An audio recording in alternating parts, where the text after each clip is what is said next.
कभी कभी ज़िंदगी हमें ऐसे दोराहे पर ले आती है जहां हमारे लिए सही और गलत का निर्णय लेना मुश्किल हो जाता है। ऐसे ही दोराहे पर शायद नैना भी थी। जैसे ही नैना विद्यालय पहुंची, सामने प्रिंसिपल सर खड़े हुए थे। उन्हें देखते ही रूपल ने कहा, आज सर गेट पर, इसका मतलब देर से आने वालों की शामत है आज। अच्छा हुआ हम समय से है। मगर नैना ने जैसे ही उन्हें देखा, एक क्षण के लिए नज़रें टकराई। हजारों सवाल और जवाब उस एक क्षण में सामने लहरा गए।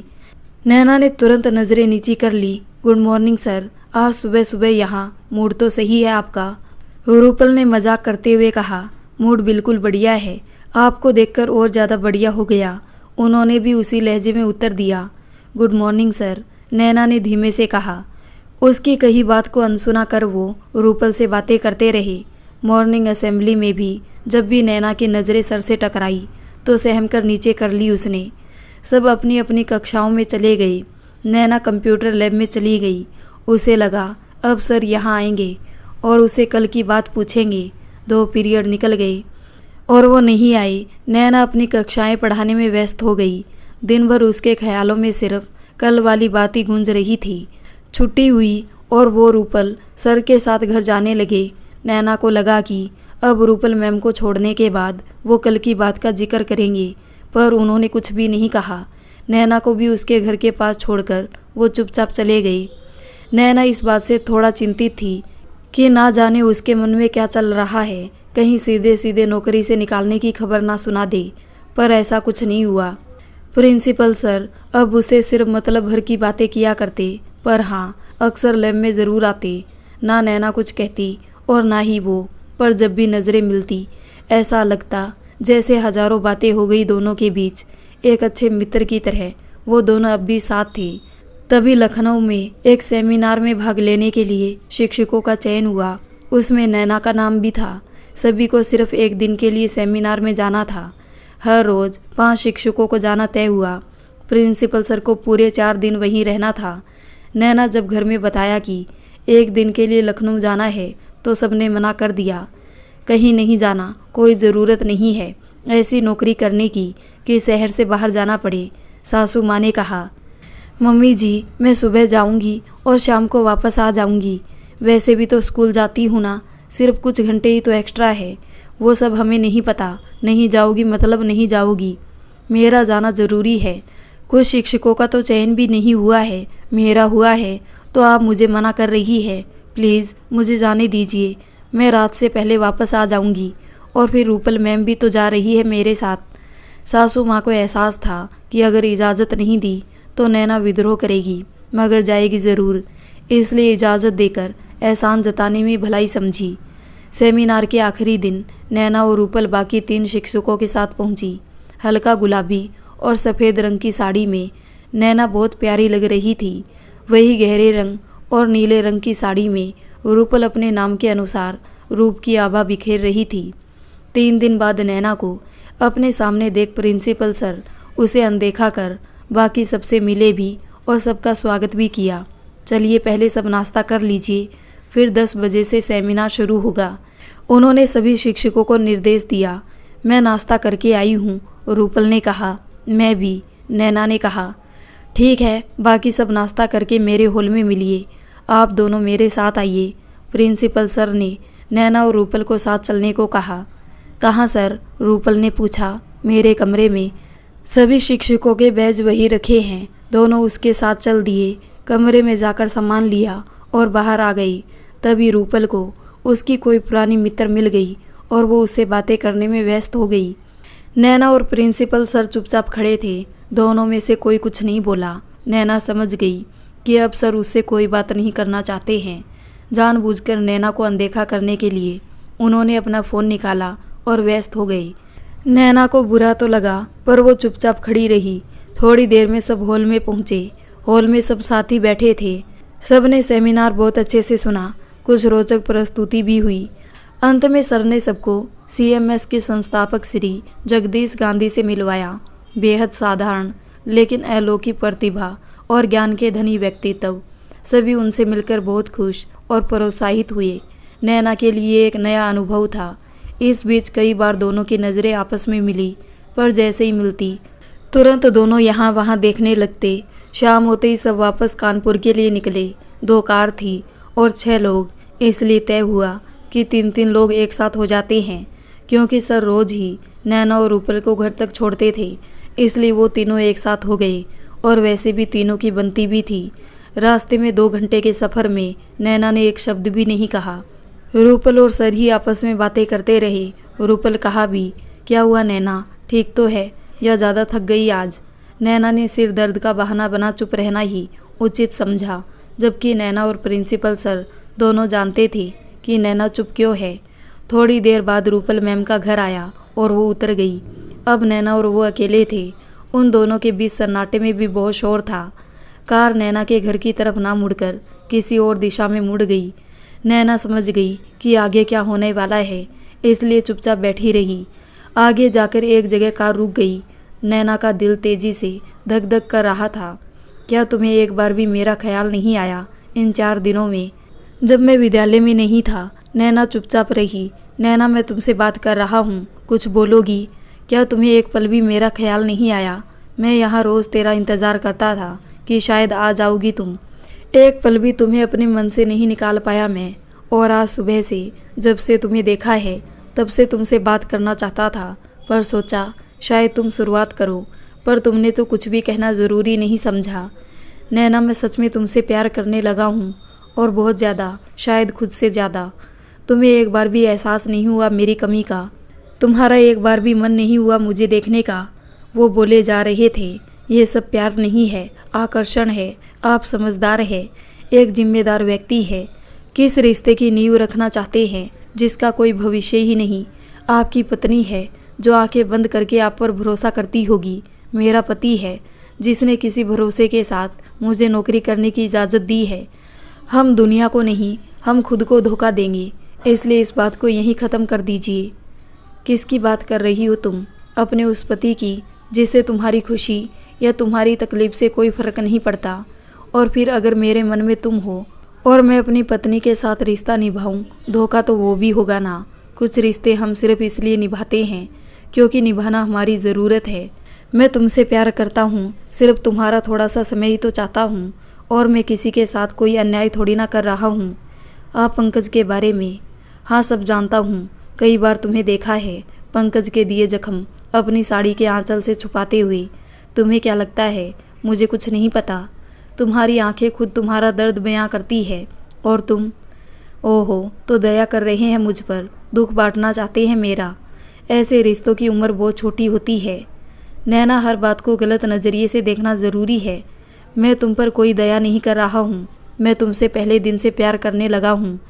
तुम्हारी सच्चाई तो मुझे बहुत बाद में पता चली। मैं आपसे प्यार नहीं करती।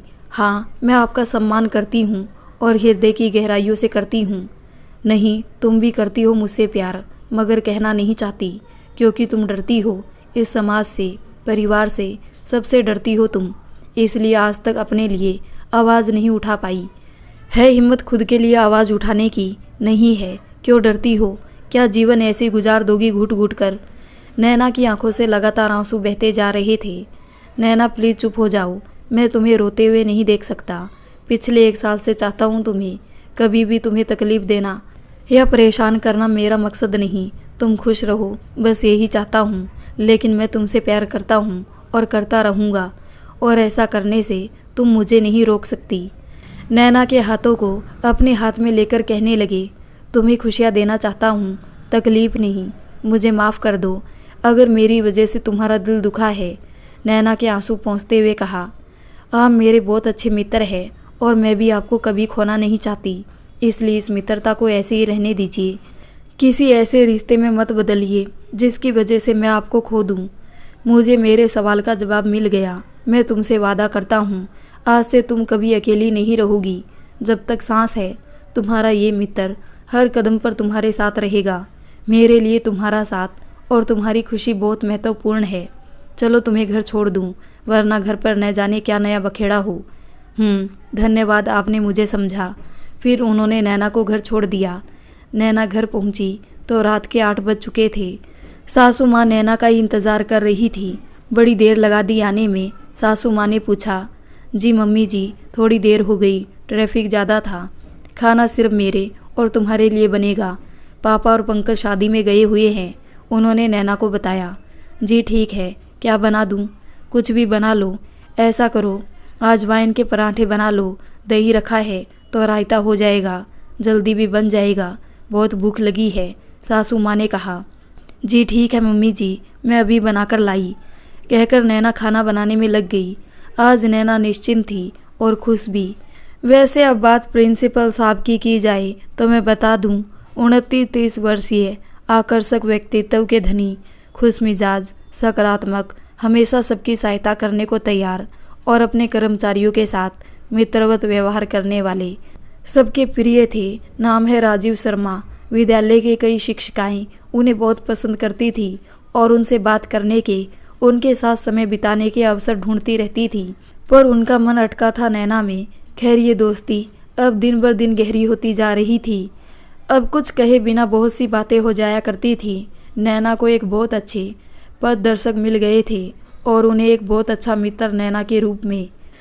मैंने कहीं पढ़ा था कि सुख के बाद दुख और दुख के बाद सुख अवश्य आता है। रात कितनी भी घनेरी हो पर उसके बाद सुबह ज़रूर आती है। नैना के साथ जो कुछ हो रहा था वो एक नई सुबह थी या दूसरे बड़े अंधेरे की आहट, ये तो नैना को भी नहीं पता था।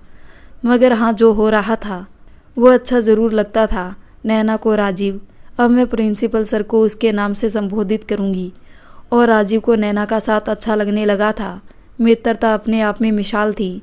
गंगा मैया के तट से उनके सानिध्य से शुरू हुई ये मित्रता गंगा मैया जितनी ही पवित्र थी।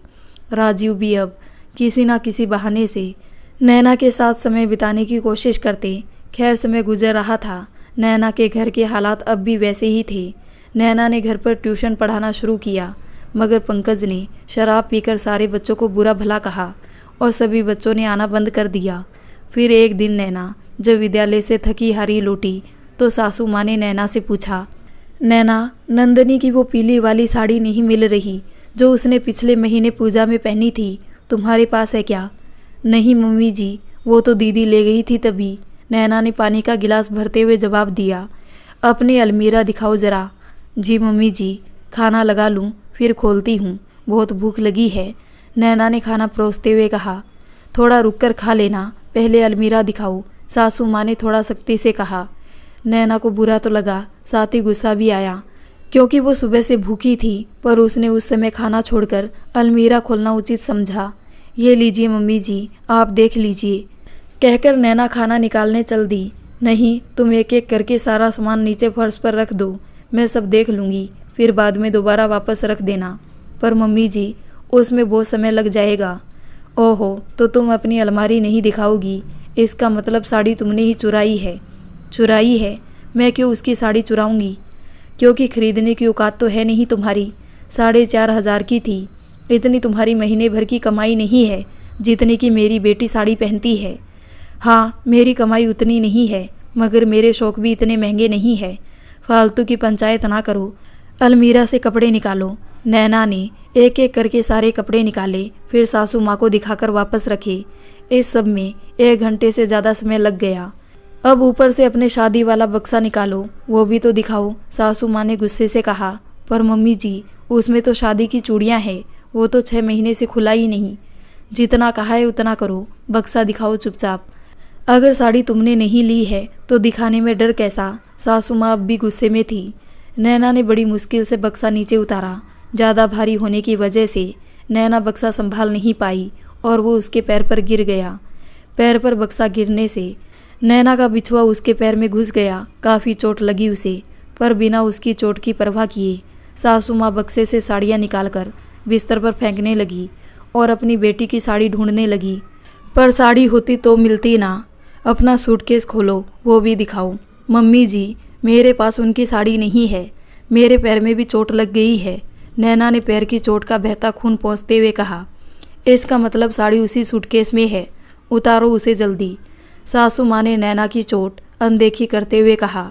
नैना भी अब गुस्से से उठी और सूटकेस ऊपर से उतार कर खोला और सारे कपड़े बिखेर दिए। लीजिए, अब तो हो गई तसल्ली, या अब भी कुछ बाकी है तो वो भी देख लीजिए, नैना ने भी गुस्से से कहा। तेवर तो देखो इसके, साड़ी ढूंढने के लिए कह दिया तो कितनी तमतमा रही है, ज़रूर अपनी माँ या भाभी को दे आई होगी। सासू माँ ने बिना सोचे समझे नैना पर इल्ज़ाम लगा दिया। मम्मी जी, मैं तो कई महीनों से मायके गई ही नहीं, और वो साड़ी तो दीदी ने पिछले महीने ही पहनी थी, और मैंने उन्हें खुद वो साड़ी दी थी जब वो अपना सामान पैक कर रही थी, नैना ने जवाब दिया। सासू माँ बड़बड़ाते हुए घर से बाहर चली गई। नैना समझ गई कि अब ये जाकर जेठ जी और पंकज को भरेगी और फिर पंचायत लगेगी। नैना एक बार फिर कटघरे में खड़ी होगी, फिर पंकज को कान भरकर भेजा जाएगा और वो बिना सोचे समझे नैना के साथ मारपीट करेंगे। पर नैना को इन सब बातों की अब आदत सी हो गई थी। हुआ भी बिल्कुल वैसा ही। शाम को जेठ जी घर आए, पंचायत शुरू हुई। नैना ने कई बार कहा, बार बार कहा कि साड़ी उसके पास नहीं है, पर कोई नहीं माना। तलाशी दोबारा ली गई, पर कुछ नहीं मिला। मिलता भी कैसे, जब नैना ने साड़ी ली ही नहीं तो उसके पास कैसे मिलती। तुम्हारे पास सुबह तक का समय है, जहाँ कहीं रखी हो चुपचाप वापस कर दो, नहीं तो साड़ी खरीद दो। 4,500 की साड़ी खरीद दूँ, पर मैंने साड़ी ली ही नहीं है, तो मैं क्यों खरीदूंगी। नैना ने अपनी बात कही। लालची माँ की लालची बेटी। माँ क्या खानदानी लालची है। उधर माँ और भाई इसकी भाभी को दहेज के लिए परेशान करते हैं, इधर ये हमारी बहनों की महंगी चीज़ें चुराकर अपने शौक पूरे करती है। पंकज ने भी अपनी माँ और भाई की हाँ में हाँ मिलाई। अपने भाई और मम्मी के लिए ऐसी बातें सुनकर नैना खून का घूंट पीकर रह गई। कुछ बोलने का मतलब बहस था, इसलिए चुप रही।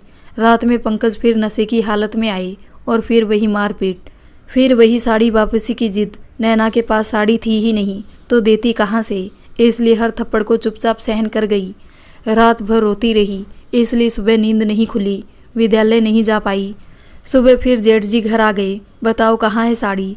चाहे एक बार पूछे, चाहे 1000 बार पूछे, मैंने नहीं ली तो नहीं ली, नैना ने गुस्से से जवाब दिया। तो क्या दीवारें खा गई या आसमान निगल गया। सासू माँ बराबर आग में घी डालने का काम कर रही थी। काफ़ी कुछ फिर सुनाया गया नैना को। तभी नैना का फ़ोन बज उठा। फ़ोन उसकी ननंद नंदिनी का ही था। हेलो भाभी, अरे मेरी साड़ी मिल गई। वो कल मैंने अलमीरा की सफाई के लिए सारे कपड़े बाहर निकाले थे ना, तो बच्चों ने वॉशिंग मशीन में कब डाल दी पता ही नहीं चला। आज जब कपड़े धोने के लिए वॉशिंग मशीन खोली तब साड़ी उसी में पड़ी मिल गई। आपकी साड़ी तो मिल गई दीदी, पर आपकी साड़ी की वजह से मेरे घर में कितना कलह हुआ इसका आपको अंदाज़ा भी नहीं है। अगली बार से पहले ठीक से देखने के बाद ही यहाँ फ़ोन कीजिएगा, कहकर नैना ने गुस्से से फ़ोन काट दिया। साड़ी मिलने की बात सुनकर सबके चेहरे सफ़ेद पड़ गए। सब एकदम खामोश हो गए। नैना रोते हुए उठकर अपने कमरे में आ गई। मम्मी क्या है ये सब, कम से कम पहले पक्का तो कर लिया करो कि साड़ी सच में खोई है या नहीं, फालतू में इतना नाटक हो गया, कहकर पंकज भी उठकर नैना के पीछे पीछे कमरे में गए। हाँ हाँ, जाकर अपनी पत्नी के पल्लू में छिप जा, अगर तलाशी ले ली तो क्या गलत किया। मम्मी भी बड़बड़ाने लगी। चलो ठीक है, अब क्यों रो रही हो, साड़ी तो मिल गई ना। पंकज ने रोती हुई नैना को चुप करवाने की कोशिश की। हाँ साड़ी तो मिल गई, पर कल रात जो मारपीट तुमने मेरे साथ की वो एक बार भी सोचा कि मैं सच भी कह सकती हूँ, नैना ने रोते हुए कहा।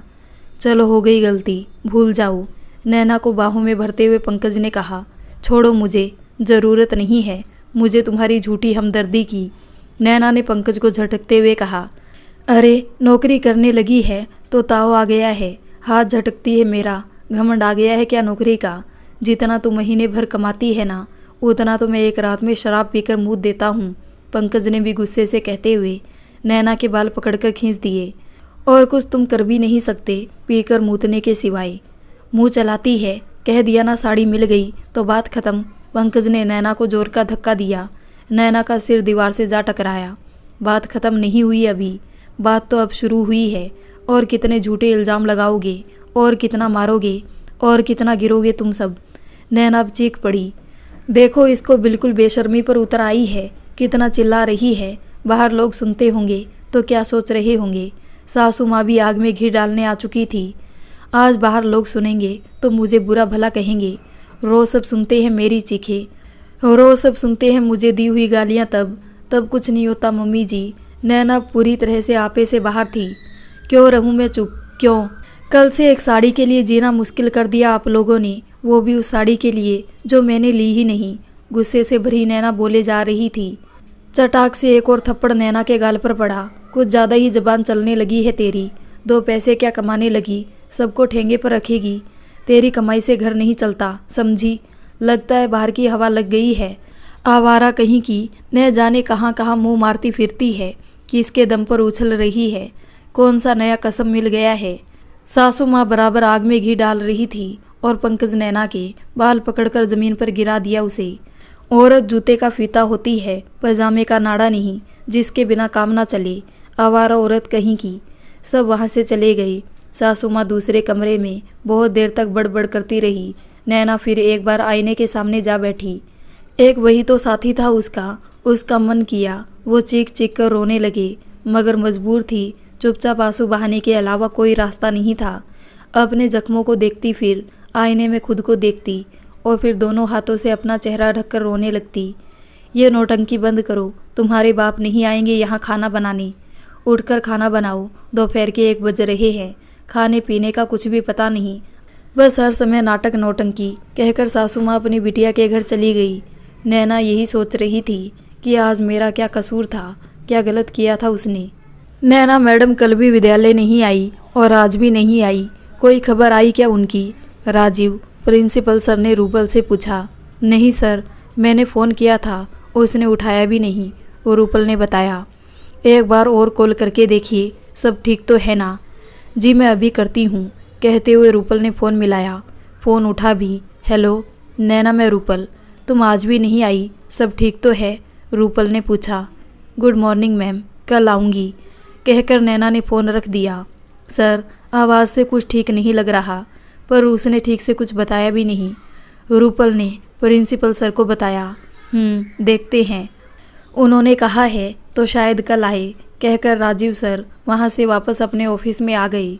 मगर बेचैनी थी कि बढ़ती ही जा रही थी। आखिरकार जब उनसे बर्दाश्त नहीं हुआ तो एक खाली मैसेज नैना के नंबर पर भेजा। फ़ोन नैना के हाथ में ही था। राजीव का मैसेज देखकर नैना समझ गई कि वो नैना को लेकर परेशान है, इसलिए उसने एक मैसेज भेजा। मैं ठीक हूँ, आप परेशान ना होइए, कल सुबह मिलती हूँ। उधर से जवाब आया, अपना ख्याल रखना मेरे लिए। नैना ने तुरंत उसे डिलीट कर दिया और कोई जवाब नहीं दिया। उसने सरसों के तेल में हल्दी मिलाकर गर्म की और माथे पर लगी चोट पर इस उम्मीद से लगा ली कि कल सुबह तक ठीक हो जाएगी तो नैना स्कूल जा पाएगी, नहीं तो सबको क्या कहेगी कि ये चोट कैसे लगी। अगले दिन नैना जब विद्यालय पहुंची तो राजीव सर स्कूल के गेट पर ही खड़े थे। जहां नैना को देखकर राजीव की आंखों में हजारों सवाल तैर गए, वही नैना की आंखें भर आई। अपनी नीची नजरें कर बिना कुछ कहे नैना वहां से चली गई और आकर अपने काम में लग गई। 2 दिन ना आने की वजह से काम भी ज़्यादा था। जाकर कंप्यूटर लैब में अपना काम करने लगी। तभी रूपल वहाँ आई। कहाँ थी मैडम आप 2 दिन से? चिट्ठी ना कोई संदेश, कहाँ तुम चली गई? रूपल ने मजाक में पूछा। कुछ नहीं मैम, सीढ़ियों से गिर गई तो चोट ज़्यादा लग गई, इसलिए नहीं आ पाई। नैना को पता था कि अगला सवाल उसकी चोट को लेकर होगा, इसलिए पहले ही साफ कर दिया। ओह, ध्यान कहाँ रहता है आजकल तुम्हारा? रूपल ने पूछा। ध्यान तो काम पर ही था, पर गीले कपड़ों से भरी बाल्टी का वजन नहीं संभाल पाई, इसलिए। नैना ने सफाई दी। मैं और प्रिंसिपल सर बहुत परेशान हो रहे थे। अच्छा छोड़ो, एक गुड न्यूज़ दूँ? रूपल ने चहकते हुए कहा। हाँ बताइए ना, क्या बात है? मुझे दूसरी अच्छी नौकरी मिल गई है। क्या दूसरी नौकरी? तो क्या आप हमें छोड़कर चली जाएंगी? नहीं प्लीज़, आप मना कर दो, मैं कैसे रहूँगी यहाँ आपके बिना? नैना ने घबराकर कहा। पागल, पूरे 3000 रुपये ज़्यादा सैलरी, कैसे छोड़ दूँ? नैना उदास हो गई। पूरे दिन काम में मन नहीं लगा। छुट्टी के समय नैना और रूपल जैसे ही घर जाने को निकली कि पीछे से डायरेक्टर सर ने बुलाया। अरे रूपल मैडम और नैना मैडम, ज़रा ऑफिस में आइए हमारे। जी सर, दोनों ने एक साथ कहा और उनके ऑफिस में गई। आइए बैठिए, हमने सुना है आप जा रही है रूपल मैडम स्कूल छोड़कर? सर ने पूछा। रूपल ने कहा, सर सुना क्या है, आपको प्रिंसिपल सर ने बताया होगा। अब आप तो सैलरी बढ़ा नहीं रहे, तो मुझे तो जाना ही पड़ेगा ना। अच्छा, तो आपकी सैलरी बढ़ा दी हमने, अब आप कहीं नहीं जाएगी, यही कहने के लिए बुलाया था। लीजिए, इसी खुशी में मिठाई खाइए। डायरेक्टर सर ने मिठाई का डब्बा आगे बढ़ाते हुए कहा। सर आपको ना सिर्फ मिठाई खाने का बहाना चाहिए। अरे मैडम, जब बहाना नहीं मिलता ना तो हम कोई ना कोई जुगाड़ ढूंढ लेते हैं और नैना मैडम, पढ़ाई कैसी चल रही है? उन्होंने नैना से पूछा। ठीक चल रही है सर, नैना ने बताया। अपना ध्यान रखिए ज़रा। सुना है आप सीढ़ियों से गिर गई, उन्होंने नैना से कहा। नैना ने रूपल की तरफ घूर के देखा। जी सर, मगर अब ठीक हूँ, नैना ने जवाब दिया। तब तक प्रिंसिपल सर भी वहाँ आ गई। आप लोगों को छोड़ दूँ घर? नेकी और पूछ पूछ रूपल ने कहा। चलिए फिर, आइए मैं गाड़ी निकालता हूँ। नैना को पता था कि राजीव अब उससे बात करना चाहते हैं, इसलिए उन्हें घर छोड़ने जा रहे हैं। हुआ भी वही। रूपल को उतारने के बाद कार नैना के घर के विपरीत दिशा में मुड़ गई। क्या हुआ था? राजीव ने गुस्से से कहा। वो मैं गिर, नैना बोल ही रही थी कि बीच में टोकते हुए बोले। सच क्या है? कहानी तुमने स्कूल में सुना दी, अब सच बताओ। कुछ नहीं। नैना, मुझे बताओ तो हुआ क्या है? नैना चुप रही। पंकज ने फिर हाथ उठाया ना। नैना के गालों से लुढ़कते हुए आंसू नीचे गिर गए। मुझे पता था ऐसा ही कुछ हुआ होगा। वैसे बात क्या थी? उन्होंने आगे पूछा। नैना ने उन्हें सारी बात बता दी। सिर्फ एक साड़ी के लिए? पागल है क्या सब? खैर छोड़ो, कुछ खाओगी? नहीं, उन लोगों को शायद आपके और मेरे रिश्ते पर भी शक है। बेहतर होगा कि आप इस तरह से नाम मिला करें, कहीं वो हमारे रिश्ते को गलत नाम ना दे दे, नैना ने कहा। राजीव चुप रहे। थोड़ी देर बात करने के बाद उन्होंने नैना को घर से थोड़ा पहले छोड़ दिया। अपना ख्याल रखना नैना, मेरे लिए तुम्हें 2 दिन नहीं देखा तो इतनी बेचैनी थी, अगर तुम्हें कुछ हो गया तो, राजीव ने कहा। नैना कुछ नहीं बोली और चुपचाप उतरकर घर वापस चली गई। घर आकर देखा तो घर पर ससुर जी थे बस। सासू माँ आज भी नंदनी के घर गई थी। अगर मेरी बात मानी होती तो इतनी तकलीफ नहीं उठानी पड़ती। क्यों खुद को इतना कष्ट दे रही हो? अब भी समय है, मान जाओ मेरी बात। ससुर जी आज फिर मौका पाकर दाव खेलने के मूड में थे। भगवान ने आपको भी 3 बेटियां दी है और तीनों खूबसूरत भी है। उसमें से किसी से अपनी बात क्यों नहीं मनवा लेते? किसी को भी दे दो, लालच शायद मान जाए, नैना ने गुस्से से कहा। हरामजादी मुंह चलाती है। इससे पहले कि ससुर जी अपनी बात पूरी करते, नैना बीच में ही बोली। गालियाँ सिर्फ अपने पति की सुनती हूँ, किसी और की नहीं सुनूंगी। और आज तो सिर्फ मुंह चलाया, अगर आगे से बदतमीजी की तो हाथ पैरों के साथ और भी बहुत कुछ चलाऊंगी। कहते हुए नैना अपने कमरे में चली गई। हाँ, बहुत पर निकल आए हैं तेरे, लगता है कटवाने पड़ेंगे, ससुर जी बड़बड़ाते रहे। नैना ने जोर से दरवाज़ा धक्का देकर अंदर से बंद कर लिया। बिस्तर से टिककर दोनों घुटनों में मुंह छुपाकर बैठ गई और रोने लगी। नैना मैडम, आप बच्ची है क्या जो हर बात में रोने लगती है? नैना को राजीव की आवाज़ सुनाई दी। सर उठाकर देखा तो वहाँ कोई नहीं था, शायद अंतर्मन की आवाज़ थी। नैना तुरंत उठ खड़ी हुई। सच है, क्या मैं बच्ची हूँ जो हर बात में रोने लगती हूँ? मैं नहीं रोऊंगी, और रोना तो अब इन लोगों को पड़ेगा। नैना ने दरवाज़ा खोला तो देखा सामने ससुर जी अब भी खड़े थे। अब आप यहाँ से जाएंगे या चप्पल खा के जाएंगे? नैना ने गुस्से से कहा। माँ ने तमीज़ नहीं सिखाई तुझे, कैसे बोल रही है? उन्होंने गुस्से से चीखते हुए कहा। मेरी माँ ने तो सिखाई है, पर शायद आपकी माँ भूल गई आपको तमीज़ सिखाना, तभी तो अपनी बेटी जैसी बहू के साथ हम बिस्तर होना चाहते हो। और हाँ, चिल्लाना मुझे भी आता है। अपनी आवाज़ अपने गले में रखिए और निकलिए यहाँ से। नैना भी आज पूरी हिम्मत के साथ बोल पड़ी।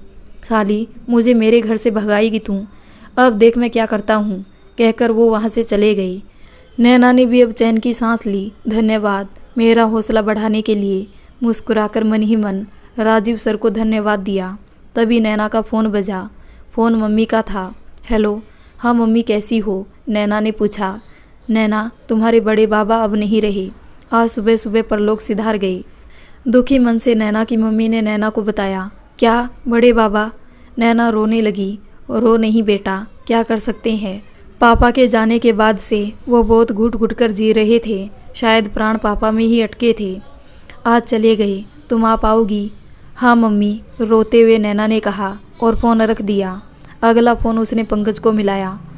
मेरे बड़े बाबा नहीं रहे, वो रोने लगी। तो इसमें रोने की क्या बात है, बुजुर्ग थे, मर गए, एक ना एक दिन सबको मरना ही है। पंकज के मुंह से ये शब्द सुनकर नैना निशब्द हो गई। आज खाना ज़्यादा बना लो, सिया आ रही है, कहकर पंकज ने फ़ोन काट दिया। सिया पंकज की मंझली बहन थी, जिससे नैना की खूब बनती थी। आंखों में आंसू बहते जा रहे थे। बड़े बाबा, नैना को स्मरण हो आया अपने बचपन का। बड़े बाबा ने कभी शादी नहीं की। वो नैना के परिवार को ही अपना मानते थे। खेतों के बीच छोटी सी मंडियाँ बनाकर रहते थे। गांव से खेत काफ़ी दूर थे, इसलिए अम्मा रोज़ किसी न किसी के हाथ बड़े बाबा के लिए खाना भिजवाती थी। ज़्यादातर ये काम नैना के भाई बहनों के जिम्मे होता था। चाचा के बेटा बेटी सब मिलकर नैना 10 भाई और 6 बहन थे। 4 भाई बहुत छोटे थे, इसलिए वो लोग नहीं जाते थे, पर बाकी सब एक साथ गांव से निकलते। कोई लाठी लिए होता, कोई रास्ते के लिए पानी का डिब्बा। तब प्लास्टिक का चलन नहीं था, सो स्टील के डिब्बे से पानी भरकर ले जाते थे, जिसे डोलची कहते थे। जूट और कांच की बनी डलिया में कपड़े में बंधी रोटियां और दूसरी डोलची में सब्जी, जिसे गांव में सब्जी नहीं तरकारी कहते थे, सारे के सारे एक साथ, चाहे धूप हो या बारिश, खेत पर जाने का नाम सुनकर खुशी से झूम उठते। फिर बड़े भैया हर बार की तरह नए रास्ते ले जाते और रास्ते भर भूत की बातें करते।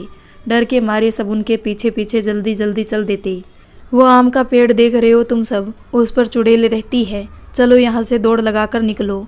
और सब भाग पड़ते। जब खेतों में पहुँचते तो बाबा को सारी बातें बताते।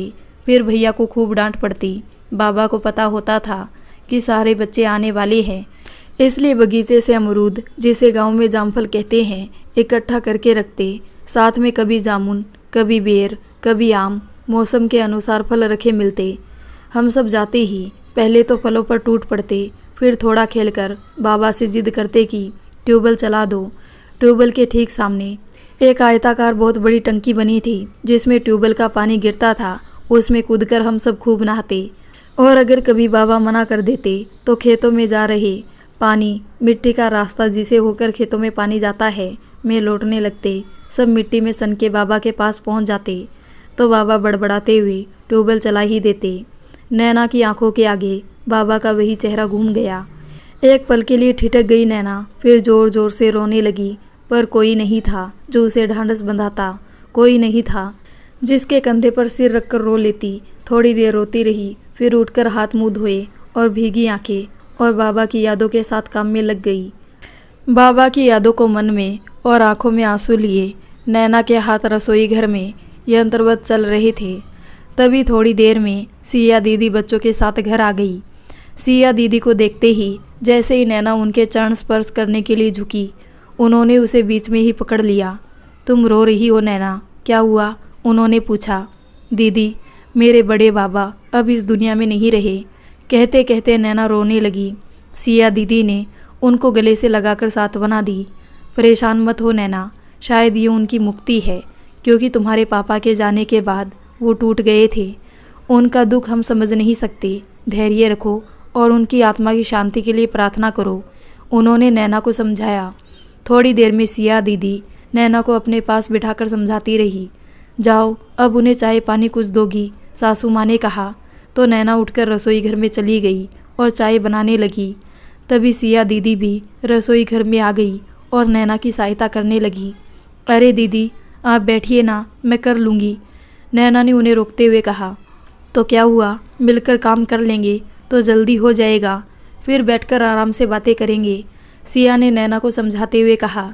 नहीं दीदी, आप वैसे भी कभी कभी आती है, आप मम्मी जी के पास बैठिए, मैं खाना बनाती हूँ, चाय को कप में डालते हुए नैना ने कहा। नहीं, चलो पहले सब साथ में चाय पीते हैं, बाद में हम दोनों मिलकर खाना बना लेंगे। चलो अपनी चाय भी ले आओ, चाय के 2 कप उठाते हुए सिया दीदी ने कहा। जी दीदी, आप चलिए, मैं बच्चों के लिए कुछ खाने को लेकर आती हूँ, कहकर नैना ने बच्चों के लिए चिप्स पापड़ तल दिए और सारा खाने का सामान लेकर सिया के साथ आकर चाय पीने लगी। पर मन बार बार बड़े बाबा के पास जा रहा था। सिया दीदी भी समझ रही थी नैना की मनोस्थिति, मगर कर भी क्या सकती थी। मम्मी, नैना को भेज दो पंकज के साथ, बाबा के अंतिम दर्शन भी कर लेगी और कुछ दिन अपने घर भी रह आएगी, सिया ने अपनी माँ से कहा। अरे बुजुर्ग थे और कौन सा नैना के सगे बाबा थे, बाबा के बड़े भाई थे, क्या करना जाकर इतनी दूर। सासू माँ के ये शब्द सुनकर नैना स्तब्ध रह गई। सगे बाबा नहीं थे, वो बाबा थे मेरे मम्मी जी, सगे और सौतेले क्या होता है, नैना ने कहा। नहीं जाना मतलब नहीं जाना, बात खत्म, सासू माँ ने आदेश दिया। लेकिन मम्मी, वो नैना के बाबा थे, सगे से बढ़कर, जाने दो, सिया ने अपनी माँ से कहा। अभी क्या ज़रूरत है जाने की, बूढ़ा मरा है अभी तो, तेरा भाई मरेगा ना तब जाना, तब ढंग से रोना। नशे में आए पंकज ने कहा, थोड़ी तो शर्म करो पंकज, उसके बाबा नहीं रहे, पापा पहले से नहीं है और तुम उसके भाई के लिए ऐसी बातें कर रहे हो।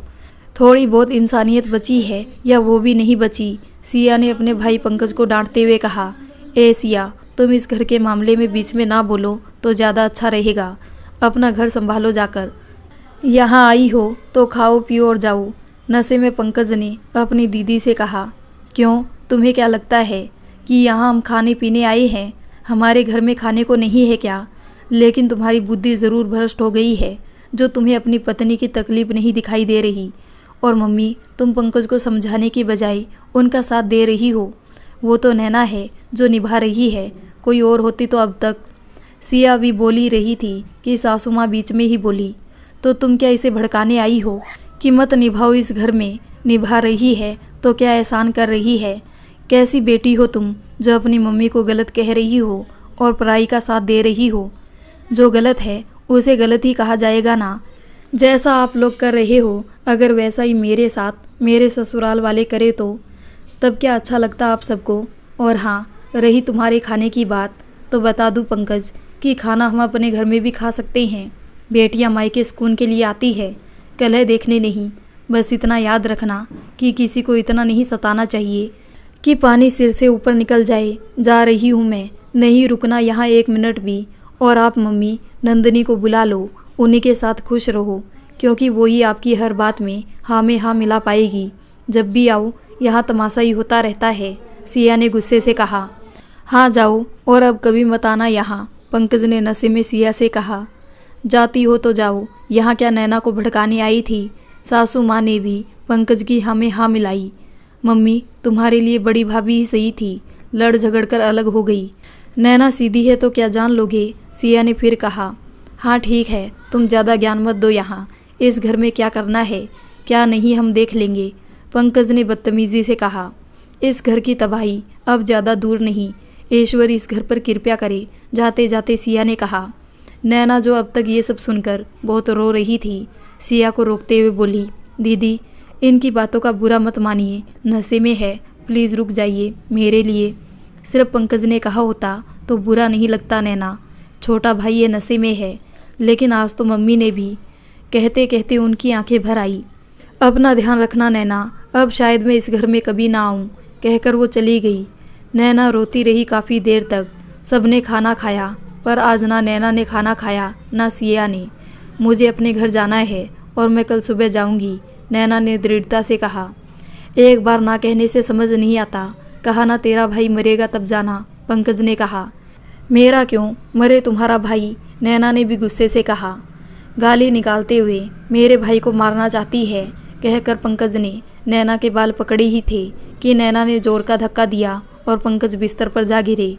तुम मेरे भाई के लिए कह सकते हो, मैं तुम्हारे भाई के लिए क्यों नहीं? तुम जो मर्जी चाहो करो, मैं करूँ तो साली छिनाल हो जाती हूँ। तुम मेरी माँ को गाली दे सकते हो, मेरे पापा को गालियाँ दे सकते हो, जो इस दुनिया में ही नहीं। और तुम्हारा बाप मेरे साथ नंगा नाच करना चाहे तो भी मैं चुप रहूँ, नहीं रहूँगी चुप। सुना तुमने, नहीं रहूँगी, अब मैं चुप। नैना खुद के आपे से बाहर थी अब तो क्या करेगी? हाथ उठाएगी मुझ पर, मारेगी मुझे।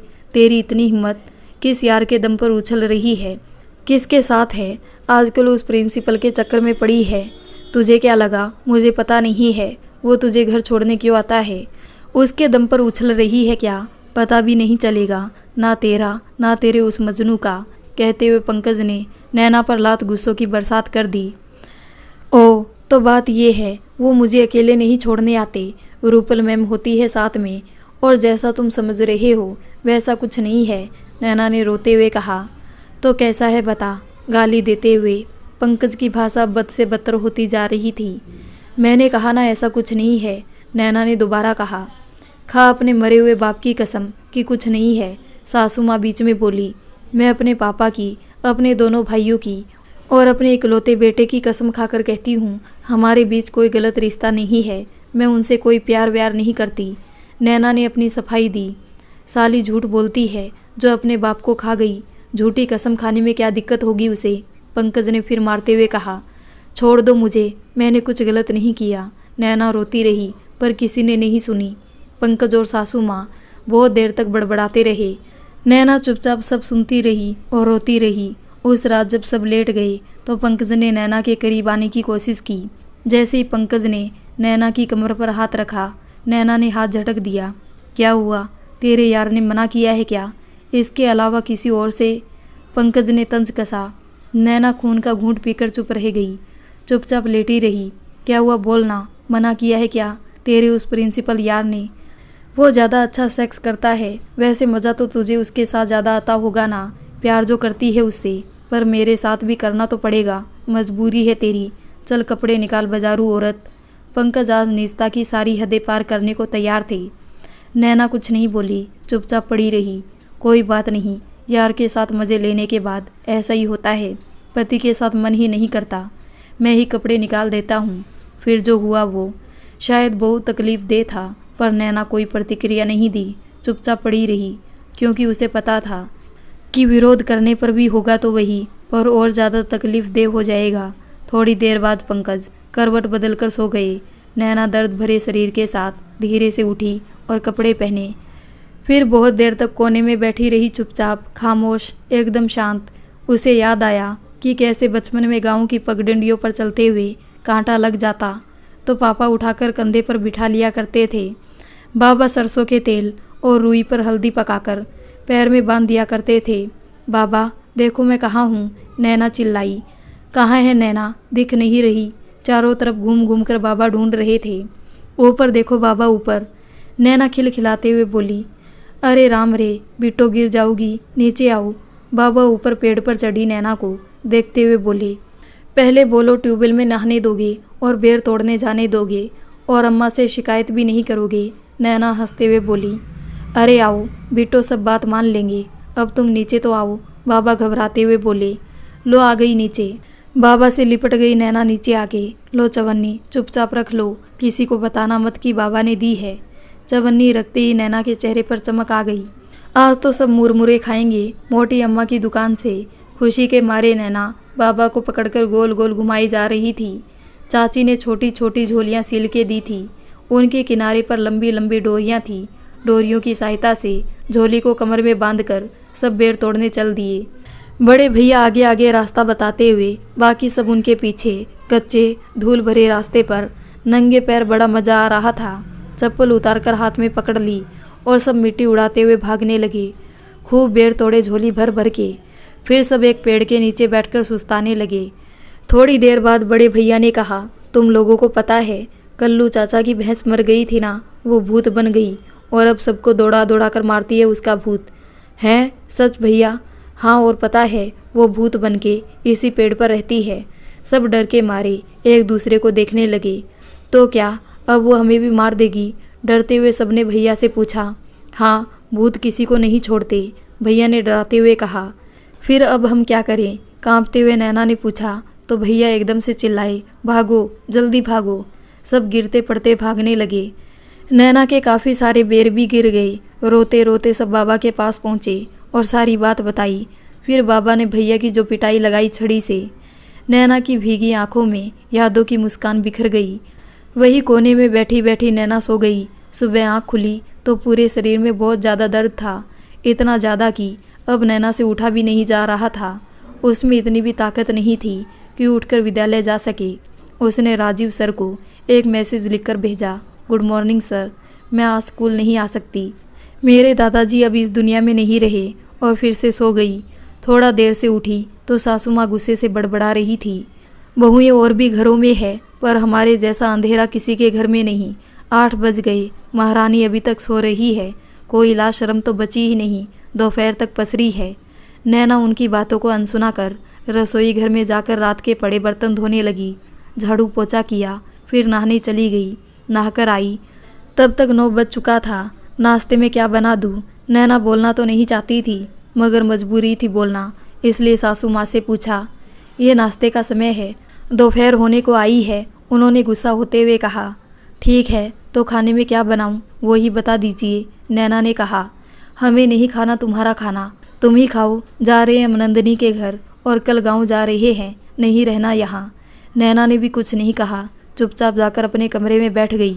नैना का ये रवैया देखकर वो भी उठी और चली गई। सास ससुर दोनों कुछ दिनों के लिए गांव चले गए। अब घर में सिर्फ नैना और पंकज थे। 10 बजे के आसपास पंकज भी रोज की तरह निकल गए। अब नैना अकेली थी। मम्मी को फ़ोन मिलाया। हेलो मम्मी, मैं नहीं आ पाऊँगी आज, तेरी भी पर आऊँगी, तभी जय को भी ले आऊँगी वापस। क्या हुआ, सबने मना कर दिया? नैना की बूझी हुई आवाज़ सुनकर मम्मी ने पूछा। हाँ मम्मी, बाद में आती हूँ, कहकर नैना ने फ़ोन रख दिया। तभी दरवाजे पर दस्तक हुई। नैना ने दरवाज़ा खोला और खोलते ही घबरा उठी। जेठ जी को देखकर जल्दी से अपने कमरे में चली गई। हमने कहा था ना कि ज़िंदगी बर्बाद कर देंगे तुम्हारी, पर तुमने बात नहीं मानी। मालकिन बनाकर रखते तुम्हें घर की, पर तुम्हें जूते खाना पसंद है तो खाओ। हम तो कहते हैं अब भी समय है, अब भी हमारी बन जाओ तो सब ठीक कर देंगे। कहते हुए वो नैना की तरफ बढ़े ही थे कि नैना ने जल्दी से दरवाज़ा बंद करने की कोशिश की, पर नहीं कर पाई। वो धक्का देकर अंदर आ गए। बहुत आग है तुम्हारे अंदर, बहुत खूबसूरत हो तुम। उस दिन जब तुम्हारे साथ सेक्स किया है, तुम्हारे बारे में सोचकर ही अब किसी और के साथ कर पाते हैं। आओ एक बार और आ जाओ, बहुत दिनों से मौका तलाश रहे थे। पहले तो नैना चुपचाप खड़ी रही, जैसे मानो उसकी बात मान गई हो। उनकी उंगलियां नैना के माथे से होते हुए गालों पर और गालों से होते हुए गर्दन पर। जैसे आगे बढ़ी, नैना ने जोर का धक्का दिया और भागकर बाथरूम में घुसकर दरवाज़ा अंदर से बंद कर लिया। खिसियानी बिल्ली की तरह वो बड़बड़ाते हुए वहाँ से चले गए। काफ़ी देर तक नैना बाथरूम में ही रही। जब उसे यकीन हो गया कि अब घर में कोई नहीं है, तब वो बाहर निकली और अच्छे से देखकर दरवाज़ा बंद कर लिया। बहुत तेज़ आवाज़ में रेडियो चला दिया। शायद अपने अंदर के शोर से परेशान थी। अगले दिन भी विद्यालय जाने का मन तो नहीं था, पर जाना पड़ा। आज प्रिंसिपल सर नहीं आए थे। नैना कंप्यूटर लैब में जाकर अपना काम करने लगी। नैना, तुम्हें बच्चों को लेकर दूसरे विद्यालय जाना है, वहाँ पर कुछ प्रतियोगिता है। कुल 7 बच्चे हैं, स्कूल बस से जाना है। साथ में अभय सर भी जाएंगे, रूपल ने नैना को बताया। तो नैना अपना काम छोड़कर वहाँ चली गई। वहाँ जाकर उसने देखा कि राजीव सर वहाँ मुख्य अतिथि के रूप में आए हुए हैं। प्रतियोगिताएं हुई तो नैना बच्चों के साथ वापस विद्यालय जाने लगी। तभी प्रिंसिपल सर वहाँ आ गए। अबे सर, बच्चों को लेकर आप निकलिए, और नैना मैडम आप ज़रा रुकिए। विजेता बच्चों के सर्टिफिकेट लेने के लिए किसी को यहाँ रुकना पड़ेगा। उनकी बात सुनकर नैना बस से नीचे आ गई। बस को वहाँ से रवाना करके राजीव ने नैना से कहा, तुम यहाँ से निकलो, मैं तुम्हें 10 मिनट में आगे वाले चौराहे पर मिलूँगा। कहकर वो चले गए। नैना भी निकल गई। धीरे धीरे चलते वो अभी चौराहे पर पहुँची भी नहीं थी कि पीछे से राजीव अपनी कार लेकर आ गई। आओ बैठो। कार का गेट खोलते हुए उन्होंने नैना से कहा, अभी छुट्टी होने में काफ़ी देर है, बिठूर चले? राजीव ने पूछा। और सर्टिफिकेट? नैना ने पूछा। वो मैं ले आया हूँ, मैंने पहले ही बनवा लिए थे। ये लो, और कल विद्यालय में रूपल को दे देना और बता देना कि सर्टिफिकेट मिलने में काफ़ी देर हो गई थी, इसलिए मुझसे पूछकर तुम सीधे घर चली गई। नैना ने हाँ में गर्दन हिला दी। अब बताओ क्या हुआ? तुम घर क्यों नहीं गई बाबा को देखने? घर पर सबने मना कर दिया। क्यों? नैना ने बीते दिनों हुई सारी बातें बताई। बताते बताते उसकी आंखें नम हो गई। राजीव ने कार पार्किंग में लगा दी। सामने लहराती हुई गंगा मैया दिखाई दी। उन्होंने नैना के आंसू पोंछे और उसे गले से लगा लिया। नैना आज खुद को नहीं रोक पाई और राजीव के गले लगकर बहुत देर तक रोई। वो उसे समझाते रहे। उसके चेहरे पर लटकते बालों को पीछे करके दोनों हाथों में उसका चेहरा लिया और उसके माथे पर एक प्यार भरा स्पर्श अपने होठों से किया। नैना ने नज़रें नीची कर ली। उसका मन धक से रह गया। दूसरा स्पर्श उसकी आंखों पर बारी बारी से अपने होठों से किया और फिर कसकर उसे अपनी बाहों में भर लिया। नैना ने कोई विरोध प्रतिरोध नहीं किया। शायद उसे भी ये सब अच्छा लग रहा था। नैना ने भी आज राजीव को अपनी बाहों में भर लिया। काफ़ी देर तक दोनों खामोश रहे, इतने खामोश कि दोनों की धड़कनें साफ सुनाई दे रही थी। फिर खुद को नैना से अलग करके उसके हाथ अपने हाथ में लेकर राजीव ने कहा, तो तुम्हें डर लग रहा है कि वो लोग मुझे मार डालेंगे? वो आपको नुकसान पहुंचा सकते हैं। कुछ नहीं कर पाएंगे मेरा, कुछ भी नहीं। मैं आपको खोना नहीं चाहती, नैना ने कहा। बस इतनी सी बात। तुम शायद मुझे खोकर जी लो नैना, पर मैं तुम्हारे बिना नहीं जी सकता। तुम्हें मेरी नहीं, मुझे तुम्हारी ज़रूरत है। चलो गंगा मैया के सामने, तुम्हें वचन देता हूँ, तुम्हें कभी अकेला नहीं छोड़ूंगा। अपनी आखिरी सांस तक तुम्हारा साथ दूंगा। कहकर एक बार फिर दोनों गले लग गए, फिर खामोश हो गए एक दूसरे की धड़कन सुनने के लिए। आज नैना भूल गई थी कि जिस रास्ते पर आज उसने कदम बढ़ाया है वो गलत है। वो आधारहीन है। उस रास्ते पर कुछ पल का सुकून, पर आज जीवन भर का दर्द कुछ पल के सुकून के आगे हार गया। आज से हमारी नैना गलत हो गई। आज नैना मन से पूरी तरह राजीव की हो गई। उसके मन पर, उसकी सोच पर राजीव का एकाधिकार हो गया। नैना अब दिन पर दिन बदलती जा रही थी। सजना संवरना अब उसे अच्छा लगने लगा था। गुलाबी सुबह सा निखार उसके चेहरे पर साफ झलक रहा था। लेकिन उसे पता था कि उसके घर वालों को उसके और राजीव के रिश्ते पर शक है, इसलिए उसने सबकी नज़र में राजीव से दूरियां बना ली। एक दूसरे विद्यालय में इंटरव्यू दिया और चयन भी हो गया। सैलरी इससे भी दुगनी बढ़ी थी। 8,000 रुपये से सीधे 15,000 रुपये। कानपुर का सबसे टॉप स्कूल जो था। नैना अब आगे बढ़ रही थी। अब राजीव से मिलना थोड़ा कम हो गया था, मगर उनकी मित्रता, उनके बीच का प्यार मिलने का मोहताज नहीं था। वो दिन बर दिन गहरा होता जा रहा था। घर से विद्यालय जाते समय और विद्यालय से घर आते समय दोनों के फ़ोन पर बातें करने का समय होता था। कभी कभी राजीव नैना को उसके विद्यालय से लेकर घर छोड़ दिया करते। बस इस तरह दोनों की बातों और मुलाकातों का सिलसिला चल रहा था। इस तरह लगभग 6 महीने का समय बीत गया। नैना के घर में माहौल ना कल बदला था ना आज, पर हाँ बहुत जल्दी बदलने वाला था। स्त्री की सहन शक्ति की एक सीमा होती है। ईश्वर ने उसे धारा के समान सहन शक्ति दी है, परंतु जब धारा की सहन शक्ति की सीमा पर होती है तो बहुत कुछ बदल जाता है। नैना भी धारा की तरह सहनशील थी, मगर कब तक। घर में नैना को आगे बढ़ता देख सासू माँ, जेठ जी और पंकज परेशान थे।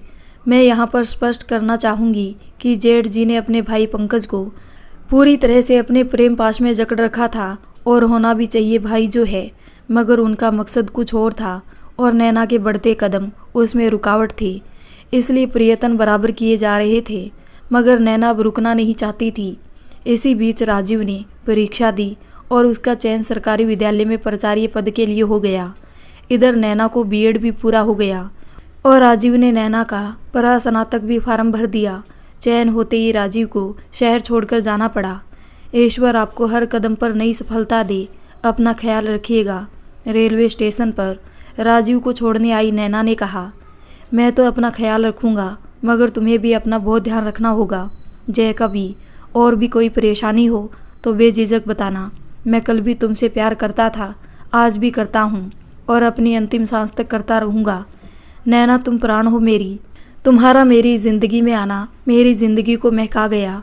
चलिए अच्छा, अब मैं चलती हूँ, पहुँचते ही फ़ोन कीजिएगा, नैना ने कहा। ठीक है, नौकरी ज्वाइन करके जल्दी वापस आऊँगा, कहकर राजीव चले गए। नैना भी भारी कदमों से घर आ गई। नैना पहले से बहुत शांत थी, या यूं कहे उदास थी।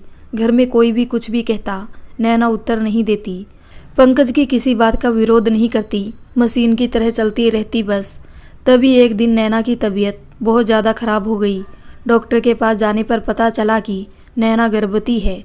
मैंने आप सबसे कहा था कि नैना का शरीर अब दूसरे बच्चे का बोझ नहीं उठा सकता, फिर भी डॉक्टर ने गुस्से होते हुए कहा, इस बच्चे को जन्म देना है तो आप सबको नैना का बहुत ख्याल रखना होगा। अभी तीसरा महीना शुरू ही हुआ है। खान पान के अलावा आराम का भी ध्यान रखें। घर में सब बहुत खुश थे क्योंकि जय भी बड़ा हो रहा था और नैना की नौकरी भी अब छूट जाएगी। पर नैना परेशान थी क्योंकि जय की ज़रूरतें ही वो किसी तरह पूरी करती थी। उस पर दूसरे बच्चे के लिए वो तैयार नहीं थी।